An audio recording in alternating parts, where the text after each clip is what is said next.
anyone who's ever lingered in a grocery store checkout lane can name a handful of fad diets, whether South Beach, raw food, cabbage soup. Each one of them is billed as the diet of the future. But what about the diet of the prehistoric past? Paleolithic man seems to have kept in pretty decent shape. So what was the caveman's secret?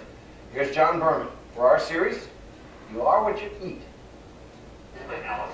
On this normal winter afternoon, I might not be prehistoric, but I am eating like Fred Flintstone. A small piece. Yes. Why would I say no to steak? I might not be carrying a club, but I am dining like it's 10,000 BC. I can eat the fat, too? Yes. I might not be a caveman, but I am trying the caveman diet. Good Lord. A small, very small piece of that. What cavemen ate was meat. Meat they killed. Also vegetables and nuts. What they didn't eat, besides processed foods, was bread, grains, rice, anything that's a product of agriculture. Caveman diet is sort of slang for this meat fest, which people swear by to lose weight and get ripped. True adherents like to call it Paleo, or Paleolithic. Art DeVany started eating this way about 30 years ago. It's a personal question, but how old are you, really? Really? Really? 73. 73 years old. Yes. You look pretty good for 73.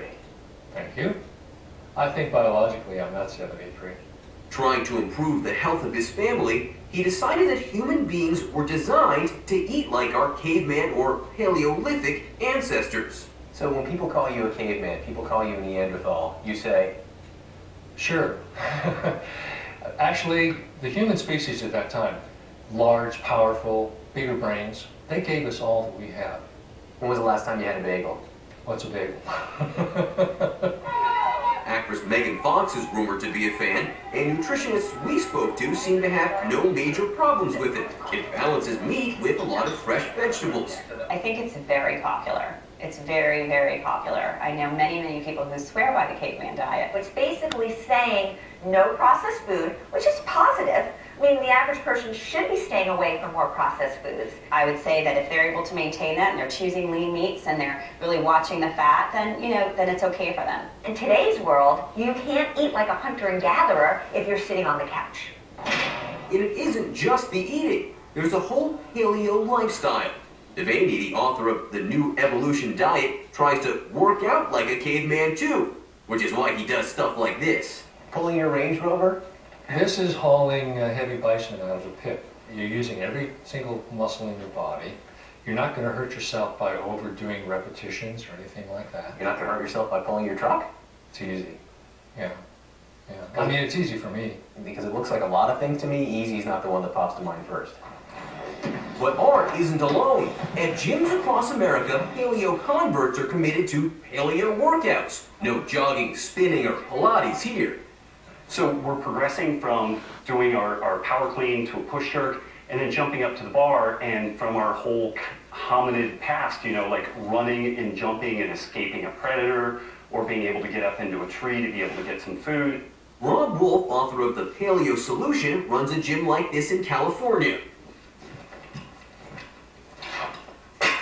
All this powerlifting and climbing, imagine trying to escape from a mastodon. When you go into your gym, what's going on that's different than if you go into Equinox? Usually when people walk in initially, they're not sure if it's an automobile chop shop or what exactly it is, because it's just a big warehouse. And then there are gymnastics rings, pommel horses, kettlebells, cargo nets that people climb. So there's none of the classic gear that you would see in a regular gym. Was the idea to have the caveman workout?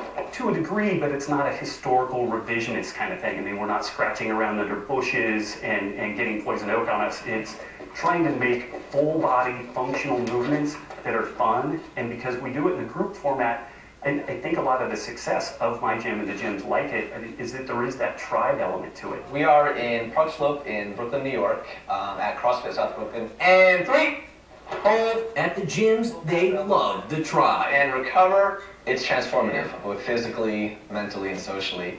You come in and you're sort of accepted for who you are, and then immediately challenged to get better. But this tribe isn't just about diets and exercise.